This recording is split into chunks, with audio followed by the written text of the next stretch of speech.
Everybody, welcome to the 11th edition of the BallerNerd.com podcast. With me today, I have Ian, How's it going? Zach, Hey. and Brett.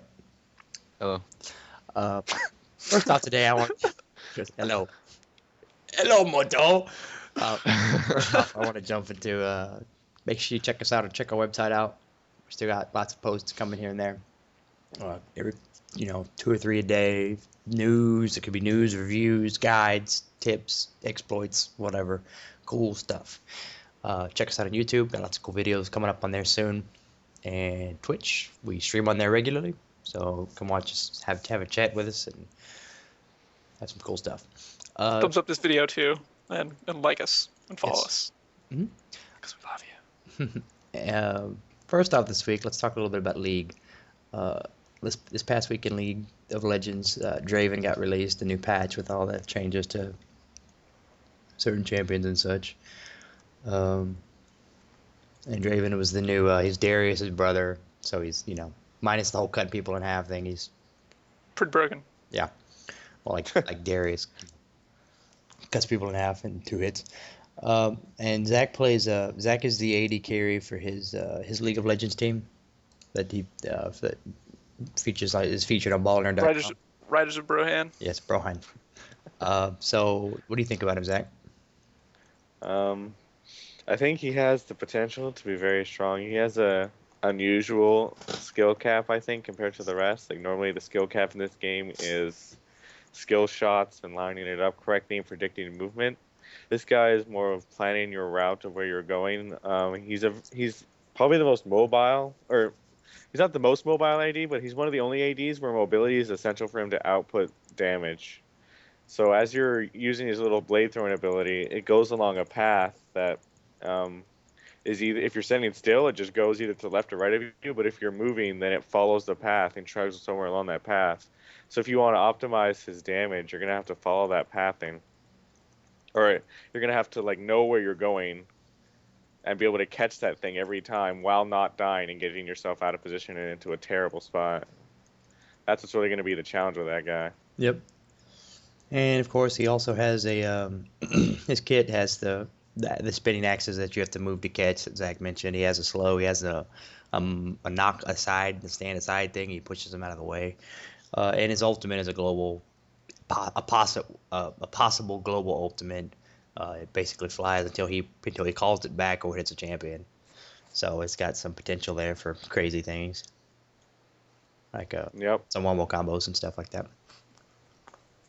Wombo combos. I haven't heard that in quite a while. I just think of the funny ways it could be used, like that funny one, that video with the Ezreal and the Ashe, and they throw their ults and they teleport into these wards in the bushes at the mid lane and just rape this guy. I remember that happening to me. I wasn't laughing. You probably broke your keyboard over your head. I was like, oh, this is. I know what because I knew what he's doing immediately, Mm-hmm. Oh, yeah. and then I died. Oh. No, it wasn't. The this week also is MLG. Actually, I think the games are starting just recently, based on yesterday. Last night. So, yeah, they started last last night, but they started just recently. For I think the losers bracket starts today, and so I guess depending on when you see this, check out the videos on demand. I mean, if you haven't watched them, watch them. They got some good plays, some good teams there. Also this week they had some new stuff on the test servers or whatever, or the PBE, I don't know, peanut butter and eggs servers. They have some new skin arts, like they have a new Xerath skin, a new Ahri skin. Have you seen those yet, Ian, Zach? No, I haven't seen them yet. I do know they finally introduced the Aram map. Yep. They're going to let you use the tutorial map. Yeah. I just want free champions. That's all I want. I really don't care about skins. I hope they just decide to go Dota 2 with this game and just give you the champions free and then change the model. Although I highly doubt they're gonna do that. They have 10 million users or whatever. So yeah, I don't think that's gonna happen. Especially the skins they're coming out with are very cool.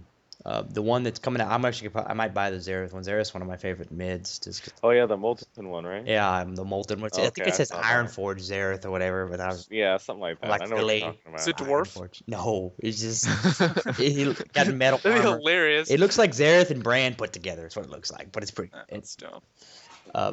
And then there's an RA one that's like Foxfire, so our little tails on fire and shit. So that's pretty cool.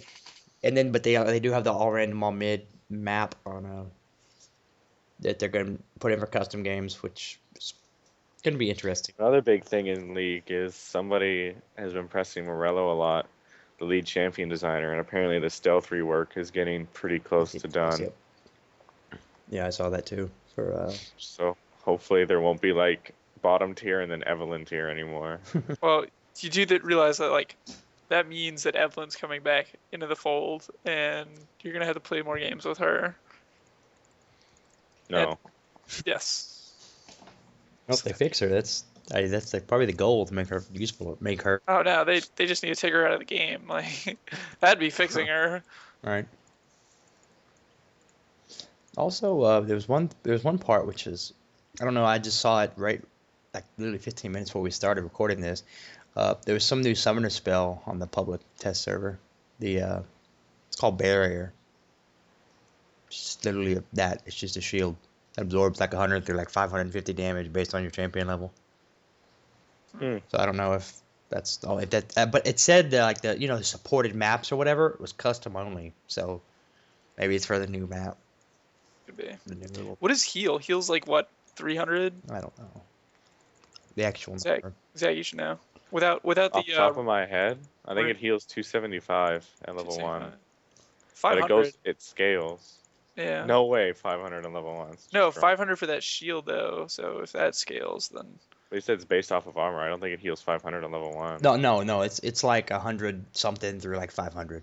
yeah. Like that's high that's gonna go is 550. Because my thought is like heal. If that's the case, if they're adding that, like it'd still be also more beneficial to take heal, unless you're doubling up. In which case, well, I don't know what you're doing.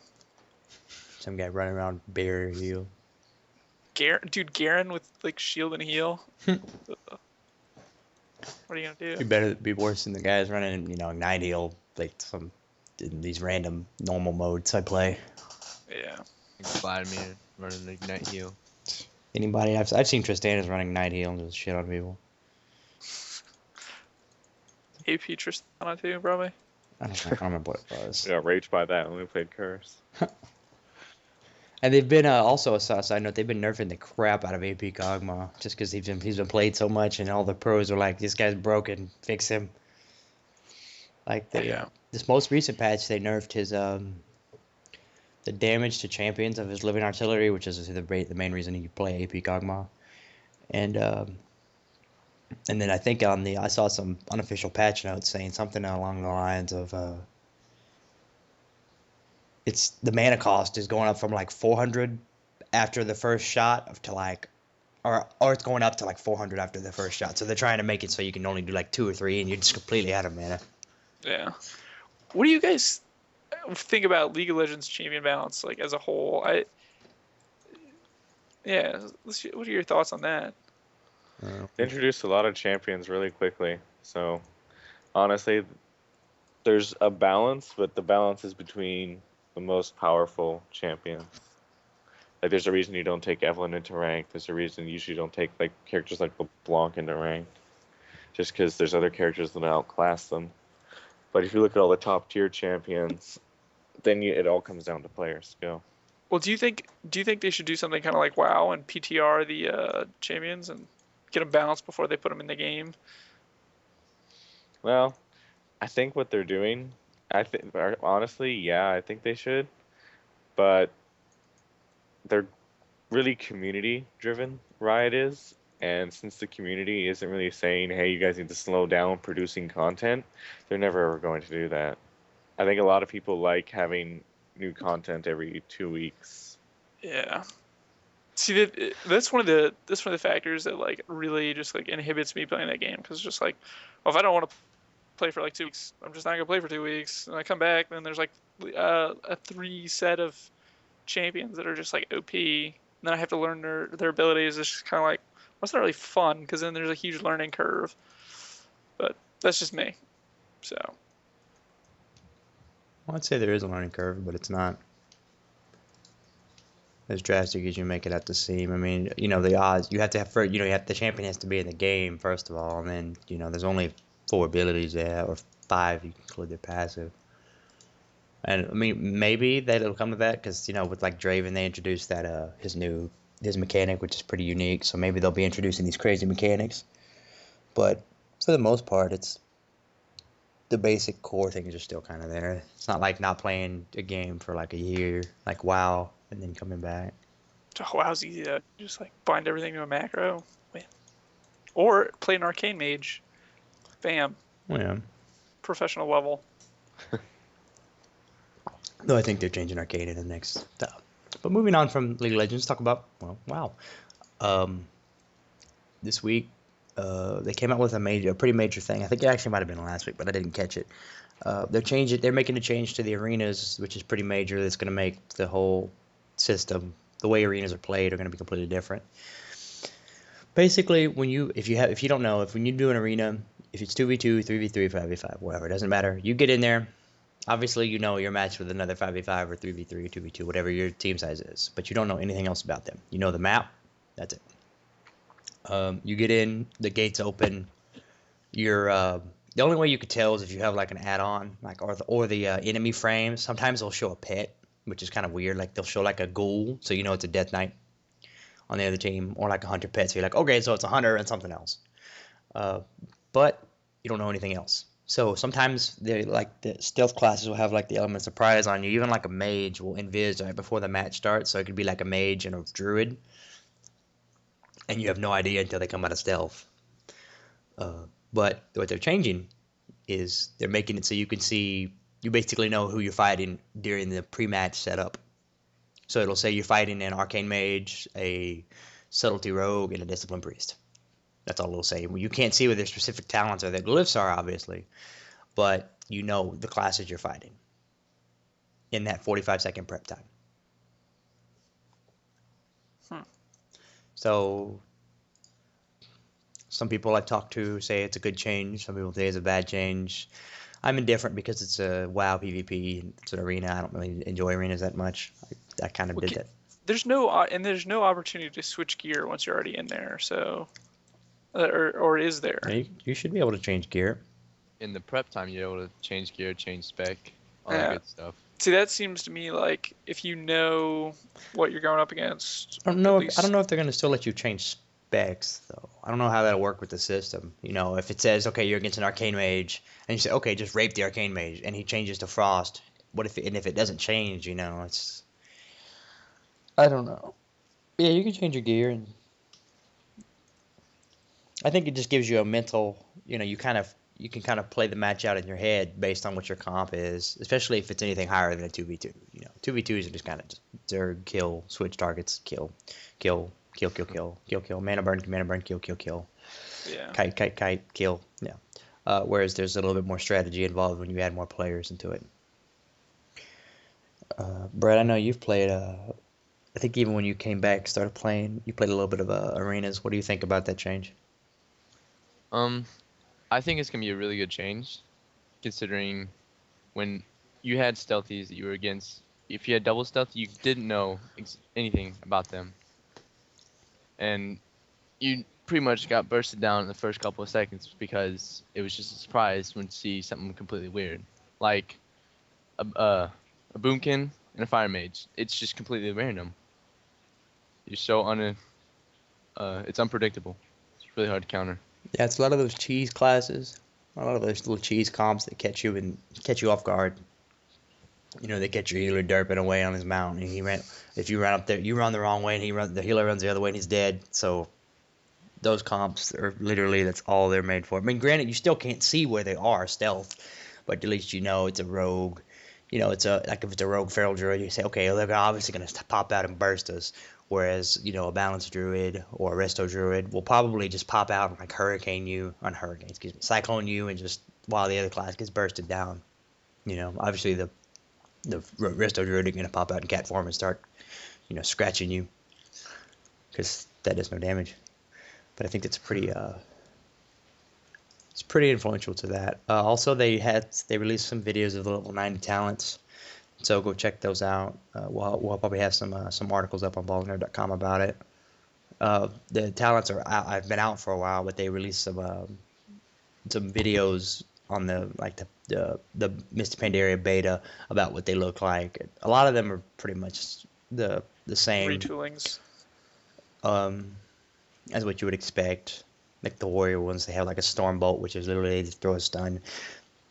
Actually, pretty much 2 of the 3 warrior ones are taken directly from Atramedes trash. Huh. The avatar and the stormbolt. Yeah. Pretty much exactly. And the other one's like this bleeding thing. They just gush blood when you hit them, which is weird. But like I say every week, the Mr. Pandaria beta is still out, still running strong. It changes from week to week. I talk about class change, but odds are it won't be there. Yeah. Next week. So we'll just keep, checking back about that. And let's move on to Diablo. This week, starting off, just to start the ball rolling, there is lots of patch information that's been coming lately. The first one I want to talk about is when you're in a cooperative play mode, as in there's more than one person. Before this patch, the mob damage would increase. Every person, I don't know how much, let's just say 15%. Yeah, 15%. So if there's 15% for playing with 2 people, so everything would hit you 15% harder, and then that would go up with a 3rd person and a 4th person. So eventually, a lot of times, unless you had the best gear or strategies, or just a bunch of range classes, or just a bunch of range classes, you would just get knocked down. Even then, you run into a bad group with Vortex, Jailer, Wall, or Frozen, you're just dead. Yeah. You'd get killed in 1 hit. They took that away. So what do you guys think about the whole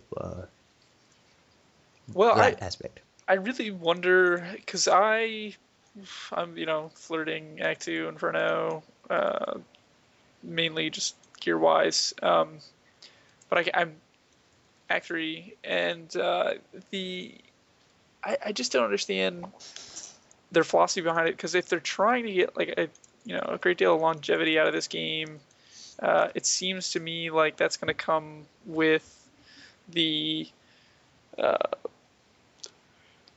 what's it called? The people that are in Inferno, because they're also not going to be able to make as much money from items that are selling in like Nightmare and Hell and these other things. No one's going to shell out cash for that. I know I won't. I have no desire to pay money for content that I can get through in about an hour. I can get from 1 to 50 or 1 to 60 in probably like 8 hours on a brand new character with very little help.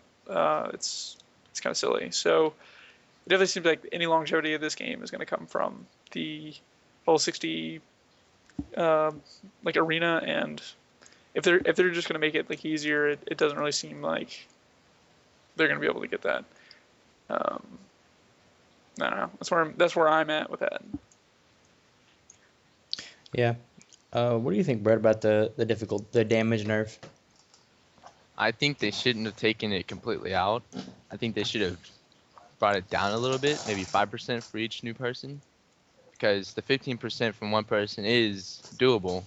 You can tank stuff with the extra 15% damage, but getting rid of it all, it's just gonna make it too easy, and people are gonna fly through Inferno, Diablo with 4 people. It's gonna be too easy. Yep. It also kind of seems like you have way more of a benefit if you're playing with people. Like, granted, Blizzard wants to move towards this like kind of social atmosphere. A lot of people have been like, "Oh, I really want to play this game by myself." Yada yada yada. Play offline, etc. We'll not get into that. Well, maybe we get into that. But so then the whole aspect of, well, if we have, the only thing that the mobs are getting is like a really small increase in the percent of damage, and then they're just getting a ton of health, we could just have way more CC and just very easily dominate this game. So you're kind of like pigeon-toed into playing with more people. Otherwise, you're going to be disadvantaged. It seems like you could go through content much faster if you had a bunch of people as opposed to just yourself running through.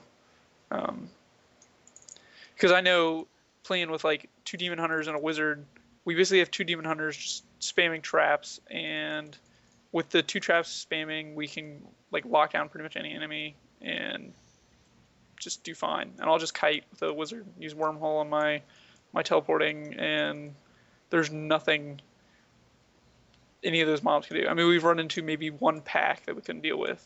I mean, it takes a little bit because you get the kite, but it's so much easier with just range classes. So I really don't see how nerfing the amount of damage that they're gonna do is really gonna benefit, because it also makes it fun. You know, like if you're not challenged, you're really, you know, what's the point of like running around clicking, like holding one mouse button down? It's just, there's nothing there. What I do anyway, I'm a wizard, but just the way I have to run. Yeah. But yeah, I'm pretty much on the same boat with you guys. As you guys, if I think they kind of put themselves in a bad spot because it's too easy if they do it this way, but group play was too difficult for certain people the other way, so it kind of, they really don't have anywhere to go. I think they're just taking the best. I think they're just trying to not give a solution, but just give the best bad way to do it. Make the most people happy. Yeah, make them exactly. Step on the least number of toes. Still make the game playable for people, so they're all like, "Oh yeah, I can still play Diablo, and I don't get killed in one hit." Yeah. Which is, awful, because I get killed in one hit. I'm like, okay, I'm gonna go play League, or I'm gonna go sleep, or do anything else but get killed in one hit. They need some other way to kind of like make this game take a little bit of skill. Yeah. I mean, they could do hard modes maybe, but that would be for bosses. I don't know. The hard mode is kind of like the. I think the boss difficulty should be. They should find a way to make it more. Increase, yeah. Just the actual, like, the main bosses, or even like just the damn purple guys in the game, which is obviously not only the act bosses, but yeah, the ones that are random as well. Like the guy in Act 1 that pops up in front of Deckard Cain, the little skeleton dude, and all those guys, just for example. Whereas, you have some rare packs and stuff that are literally the hardest trash in the game, just because if you get a bad setup, you're like, man, I remember, back, like when you play WoW, you're thinking like, man, Deathwing, man, he was, not Deathwing, because that's a bad example, but, Ragnaros, Arthas, Lich King, I remember that fight was cool. That was the hardest fight I've ever done. Now I remember the Frozen Wall of Jailer Desecrator guys. That was the hardest fight I've ever done.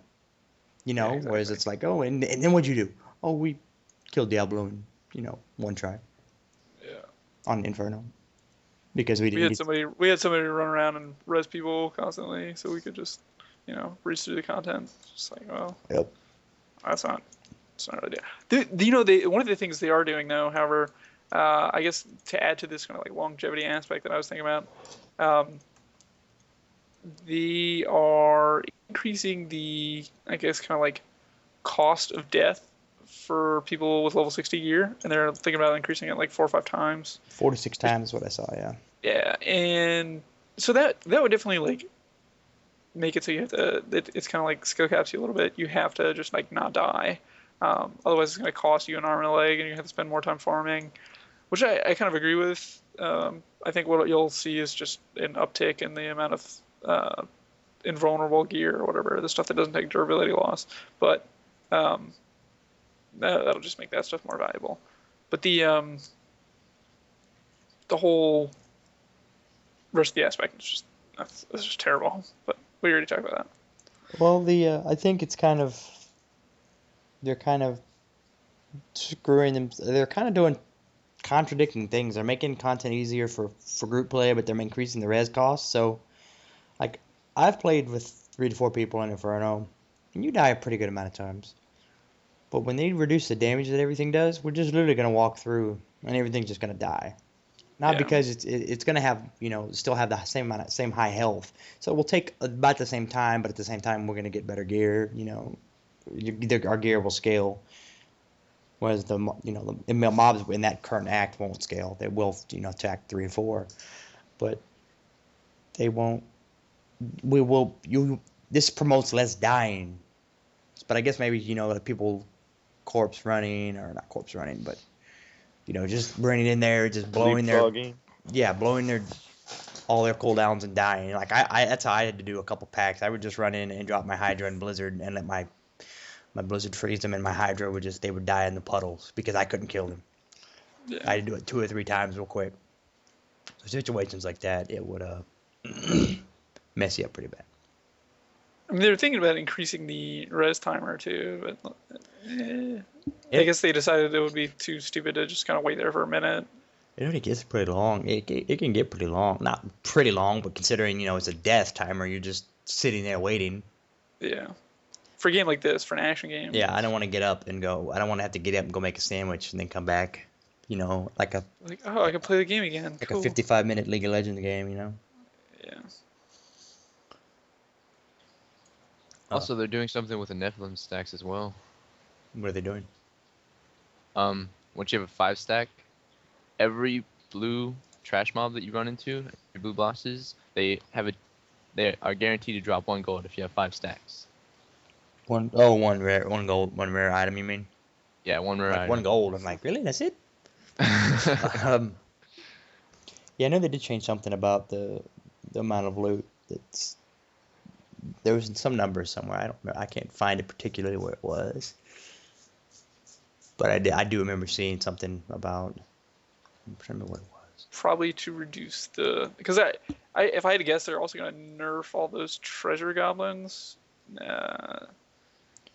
Maybe not necessarily nerf them, but nerf the locations, and probably try to encourage this because they want people to be. See, this is the thing. Like they want people to be in the games with like their buddies, and they want them to continue in the game. That's the whole Nephilim stack thing because.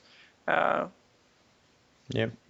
But then they were also saying that like a lot of people were just kind of like doing an end boss, axe boss, and then just like bailing. So are they allowing the stacks to continue on past an act?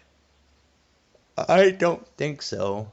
I think what it was is they're making it so like certain bosses with 5 stacks to the Nephilim battle aren't guaranteed to drop 2, like rare packs or whatever, and bosses aren't guaranteed to drop at least 2 yellows.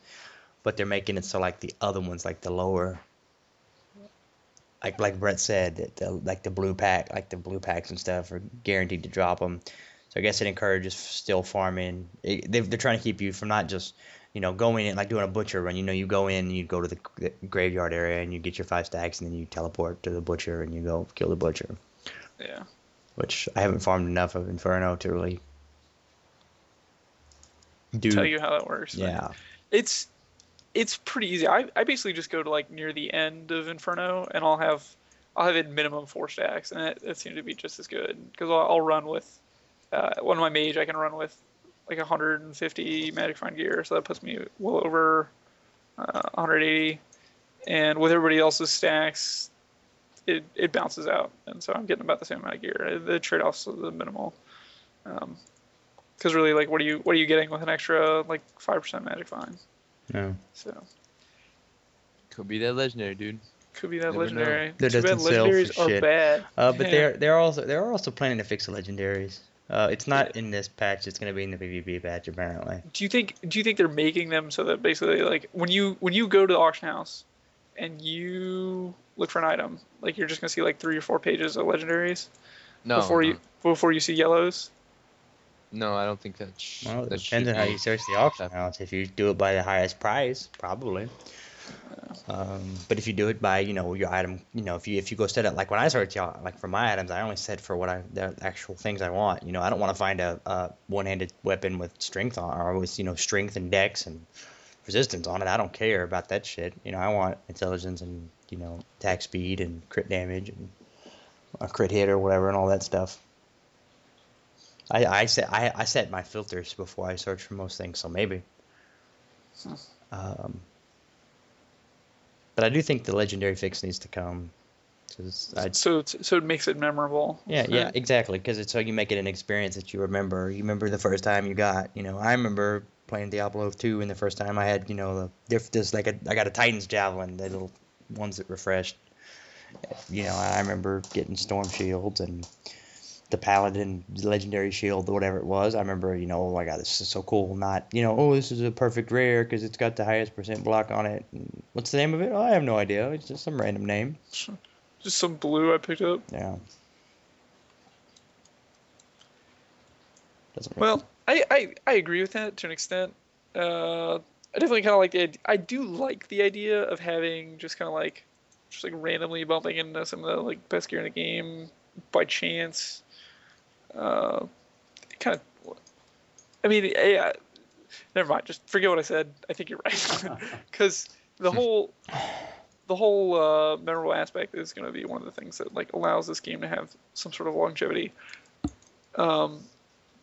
Also, I don't know if you guys have like, I'm a pretty big Amazon user. I mean, not pretty big, just like knick-knack things like here and there.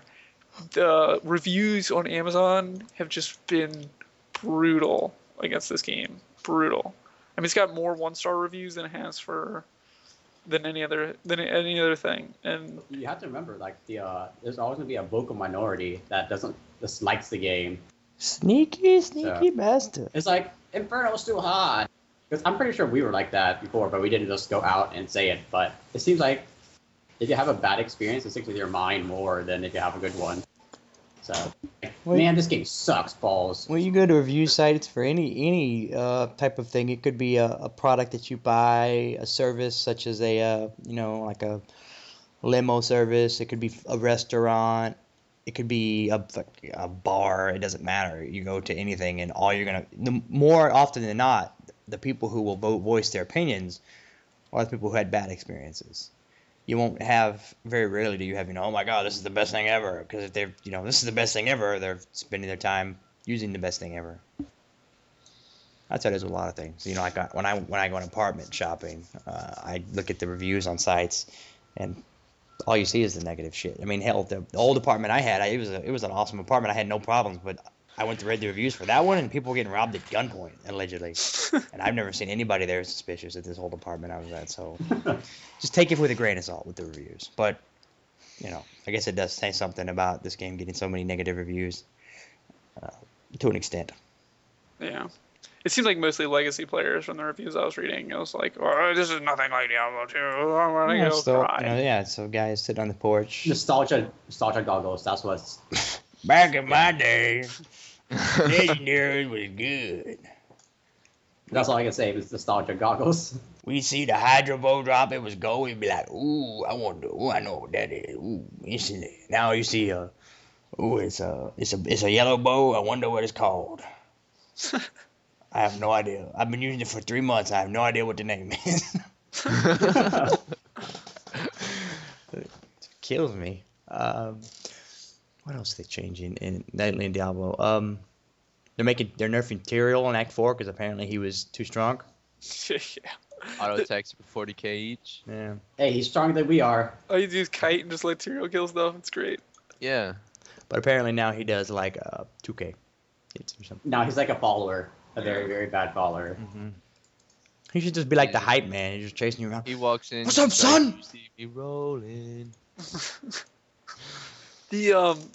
One of the things too they're nerfing is just like any ability to just straight up farm gold by like running through the crypts, and because I was trying to do that this morning, like I switched a bunch of my gear out so I could just try gold find, and I was picking up maybe like 500 gold on like an Inferno run through crypts with a ton of gold find gear. So they definitely want you like playing the game rather than just kind of like Chinese farming it, but or in Cal's case, Vietnamese farming it. Yeah. My 3 million, I feel so proud of it. Yeah, I'm farming your gold. Like you'll have it. Don't break my legs. My loan back. So, yeah, so the pony level is kind of like not worth it until you're just like have a broken amount of gear. Yeah. Actually, no, the pony level was pretty cool if you have a demon hunter just behind you, killing everything for you. Well, Yeah. we had 2 demon hunters yesterday, but we just... damage on him. It seems like it's more worth it if you're solo, because otherwise they just get too strong for... Yeah. Well, after they Either nerfed- solo or duo. Is After they the changed best. it, I'd run 4 people. That's what Yeah. Most amount of money, best I was charging people to open the thing yesterday. I made like 100,000 gold, in like 20 minutes. It's pretty fine. So Opening all those clouds. I'm gonna keep doing that. It's just keep working the system, you know. Lastly, on the changes that's coming up soon is the changes for gyms. The cost, God. the cost, but this only goes up to flawless square. So anything star and above is up. Or anything perfect square and above will remain the same. For example, to make a flawless square, it takes 3 squares plus 20,000 gold plus 2 tomes. It's gonna they're taking it so it's only gonna take 2 squares, 100 gold, and 2 tomes. So it's still gonna take the tomes, but we have plenty of those. Those kind of get just out of control. You find them. I just find them. They just show up. I have 300. I have 250 or 300 set on me. And I don't play that often. So the amount of gold to make gyms at those levels is going quite a bit down. I mean, I'm talking like ridiculous down. But Which also means you're gonna see the higher tier ones like for a little cheaper and a little bit more frequently. yeah, I would hope so. Right now they're I think 20 million for like one of the higher tiers. Yeah. Stars are only about 600,000 gold right now. that's it. Yeah. For one gym, Yeah. that's awesome. What's good for the dude life on hit for monks or barbarians? That's your bread and butter right there. Yeah. You have to have life on hit because life steal isn't this great. But I think they said or no, on Reddit they said that they balance life on hit around having a ton of mobs around you. And I was like, that's not really viable because No, that doesn't yeah, help at all. you're gonna get smacked down so hard and so Yeah. fast. It's not gonna be worth it at all. Unless you're like stacking all resist and gear and vitality, but then you're just essentially useless by then because you're just like a meat sack. Yeah, you do like no damage. Yeah, you Unless do no you have, like, damage. 1.2k weapon with like 800 million life on hit. Yep. Still That get one was shot. pretty funny though, pulling Still like going 6,000 mobs and just sitting there and sustaining off of them. Yeah, that'd be impossible right now. Eventually, maybe like when people. Just go to Start normal farming. so you can feel strong. Yeah. Like, That's what I do. Yes. I'm gonna Check do. this out. I'm gonna YouTube this. Be like, no, this is Inferno. I'm like, no, it's not. Yes, it is. It's like, why you want to hit and everything? Yeah, there's really no way Because of I'm awesome. differentiating unless you have if you have like health bar stuff showing up to like prove some of these things for these videos. So I think they're funny. It's like, yeah, look at me kill Nightmare Diablo. Anything else to talk for Diablo this week? No, that's pretty much it. Okay, moving on. Apparently there was some StarCraft news lately. Yeah. And sneaky holy cow just hopped in to talk a little bit about it. So let's talk about it because I have no idea. I haven't checked it. Well, so apparently yesterday they released a Heart of the Swarm video about all the new HOTS units or Heart of the Swarm units, and they said that the mothership was going to be replaced and just taken totally out of the game. But apparently they went back on that decision, and now it's more of a base defense kind of thing that just seems like it soaks up damage that acts like a point defense drone for the Terran. Yeah. But I thought it would be pretty much like removed because it keeps this mass recall, and I didn't really notice. But did it have its cloaking field still, Ian? It did. It did. All right. So yeah, it's basically just the same Oh except no. Was that moved to the new unit, the Oracle, I think. Oracle? Yeah. So it doesn't. The Oracle works a little bit more like a Reaver from StarCraft 1. Yeah. Which is good. And It's a lot faster too, so it won't be Yeah. like lag behind your army. It also functions like as a kind of on-demand cloaking function, the new Oracle, and you can also have like a lot of harassment utility with I think the Entome, where you just you can stop their mineral block their farming. yeah. But I don't know how that's going to work. If You once have it missile stops- silos, they're pretty much dead because those things don't have a whole lot of health, from what I understand. And I also Probably thought not. they also changed them from. I thought they were going to be able to like replicate like enemy units. They probably thought that was too cheap. strong. So yeah. Well, because Does it- yeah, you what basically happens like you copy people's Thors and then or battle cruisers or whatever. It just seems like you can Okay. pretty much hard counter anything. So Yeah, you wouldn't need to like mind control the units and build their entire race. Yeah. Oh, hey, I'm gonna build some fighter cruisers right now. Granted, it does. I thought it did cost a considerable amount. They're pretty intensive as far as like what they cost you in resources. So I don't know. Nice, But- sure. So yeah, I'm guessing, but this harassment is probably be really annoying because I wonder if they're going to make your workers go back to harvesting after the entomb like disappears. Otherwise, you're going to have like a lot of idle workers like every few minutes if they keep on spamming that ability, and that's going to be kind of annoying. My guess is it's going to be like lifting a command center, and they'll just go back after the entomb. Oh, probably. But You hope so anyway. I mean, the mineral loss is pretty incredible. Because Yeah. I know when I play against you freaking just like keep overlords outside my base like the whole time. So it'll probably be like that. But yeah, that's that for the Protoss. For the Terran, they didn't really get all that much. They just got the Warhound, which is basically a anti-tank or anti-vehicle unit. And it seems like it has two attacks. One like is a regular attack, and then the second one is automatic, where it just targets out the vehicles of the other races or other enemies.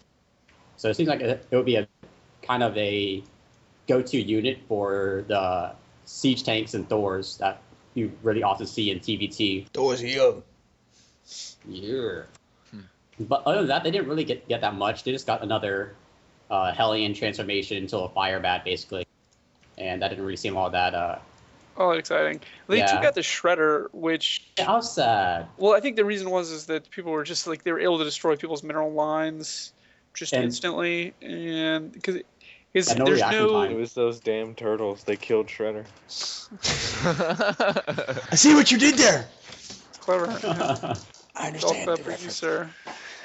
But yeah, it seems like they want to get away out of the unavoidable damage, because it seems like you just, for Zerg, if you go against a Shredder, you're basically just screwed if they have more than 3, because you have to go up close to kill it.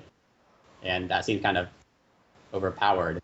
I thought they liked Terran being overpowered. That's For not- the well, for the Zerg, it seems they got a lot more of the old StarCraft 1 kind of units, because they have like kind of like a Gimpy Man's Dark Swarm and a basically a get over here kind of move from the Viper. Yeah. Yeah. So So- the it definitely seems like they were kind of like hyping the Zerg class, but granted, remember this expansion pack is entirely about Zerg, so they've been kind of Yeah. like mentally kind of like churning over like, okay, what can we do to make the Zerg campaign like really kind of like intuitive. So my guess is we will actually see some decent changes for the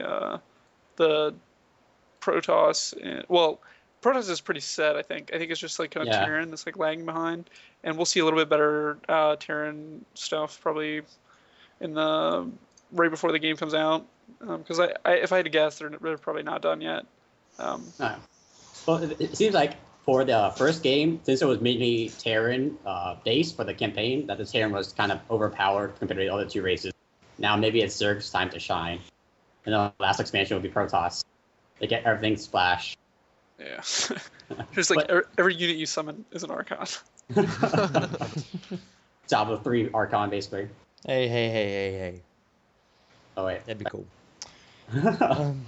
But that's pretty much that. That's it for the StarCraft. They just released the video about the units, and then I think Day 9 also was able to shoutcast a PVT tournament, I think, PVZ. And I didn't get entirely through watching all that because I was busy playing Diablo 3. But it seemed pretty interesting. You got to see all the units in action in a actual game setting. So it was pretty awesome. What I could see anyway. But that's that for StarCraft. Sounds cool. So it's good to see there's some information coming out about that. Do they have a release date for it yet? I doubt they do because it's Blizzard and all. But do you Nope. any suspicions on when it could be? 12 years from now. My guess is probably next summer. If I had to put a date on it, because what is it? Titan is 2014. That's according to that leaked Yeah, that thing, which is actually which has been really accurate. By the way, it has been fairly accurate. like, granted, Diablo was pushed back a little bit. That's because they're bad, but It's Diablo, that's why. yeah. The rest of it though, it's been pretty set on. So my guess is probably before Titan hits, we're gonna see this, and then also we'll see StarCraft. It's probably their launch sequence is gonna be the StarCraft expansion. Then you'll see Titan, and that'll be huge. And then after that, Diablo expansion, WoW expansion, and then probably the last StarCraft one. So prepare your wallets. Prepared. Yeah. We're not prepared. Well, the Steam sale's coming out soon too, so I gotta prepare my wallet for that. The Yeah, what? you buy a bunch of those games and you don't even play them. So Hey, The what? I do occasionally. Steam sale What are they selling? Boats? games. Games. Lots of games. Lots of games. Also, the Humble Bundle, the Indie Bundle that went on sale, they added some games to it apparently. I'm trying to actually, at the moment, figure out how to download them. They added Braid, Super Meat Boy, and Lone Survivor. Yeah. The only game I want on there is Bastion, and I'm not Get willing to pay for all those other games. It just seems like a waste. Yeah, Amnesia's fun. What? Yeah, but I've seen what dangles, and I'm done. What, you too scared for the game, Ian? Come on. Way too scared. He can't handle. Yeah. He can't handle the little. This is correct. This is correct. 100% correct. Okay, Want nothing to do with that. that's pretty much it for the game aspect of it. Anything? Ian, is there anything coming up new for the site lately? In the next? No, articles every day. So check in for some of the latest gaming news. Pretty much, we try to give you the really kind of important things. There's always gaming news, but we try to cover the new stuff like Wii U console, things that we find important, of course. Which We is would not be one of those things that we find important. no, it's really not. I only put like one post on there. Like I think the whole site's existence, but there's plenty of stuff out there, and there's more content all the time, and of course it is growing. But also, if you'd like to help out, please shoot us an email at ballernerd.com at gmail.com, and we'd love to hear from you because we're always looking for great content writers and things like that. I hear Nintendo finally figured out how to put a DVD player in their console. No. Amazing. I doubt They bought a little factory of Xbox controllers, and now they have a new controller. Now they have Probably like a DVD player that plugs into a controller slot. Yep. It's like not even in the console. They don't have that technology yet. Right. Yeah, they're still. It's a standalone add-on for your Wii. I have the technology. I see no reason to buy a Wii U. I mean, pretty much the only reason I bought a Wii is because it was like really cheap and it had Super Smash Brothers with the purchase. So, and then after I like moved and couldn't play Zack anymore, I sold it. Yay. I still miss that game. Yeah, well, that was the only game that was like on that console that was worth. I think I bought one like used like years ago for like $70. I'm like a crackhead or something. And it was new at the time. You're like, yo man, you want this weed? I'm like, is there anything wrong? I'm like, no, I don't want the weed. I'm good. He's like, no, you want some weed? You want this weed, man? I'm like, no, I don't smoke. It's okay. He's like, no, you want this Nintendo weed? This white box? This game? It's like, oh, that Wii. And I took like $20 at the time. I'm like, Did you steal this? you actually. Yeah, it was crack. He's like, Actually, like my first Xbox was something I got from a pawn shop. I had looked. Porn shop? Pawn Come shop. on, Ian. I All right. looked Right. pretty hard for like something that was really cheap. I called like a bunch of pawn shops and like found the cheapest one. So this one I had like duct tape around the wires and like you had to jiggle the power cord to get it to turn on. And it would literally take like 10, 15 minutes to like get it to warm up. But it would run fine. I mean it was like $30. yeah, It was like right when Xbox first came out. my so- first PlayStation I ever had was the same thing. I bought it off of my mom had bought it off of some friend of hers, and I was like, Mom, I don't think this is legal. She's like, why? I was like, because on the back it says this is the property of this pawn shop. If stolen, please call. I'm like, I think they stole it. That's awesome. I was like 12. I was playing like He's just got your Wii. Yep. They're like, man, you want this weed? We're like, I mean, how much, man? He's like, $70. I'm like, that's expensive for some weed. And he's like, no, it is weed. Anyway, thank you guys for listening, and make sure you check us out at ballnerd.com. Make sure you subscribe to us on our YouTube page and our twitch.tv page. Make sure you check us out on Facebook and Twitter. We'll have some content coming up here and there. Make sure you check back for more lovely editions of this podcast so we can sell you some weed. And we'll catch you guys next time.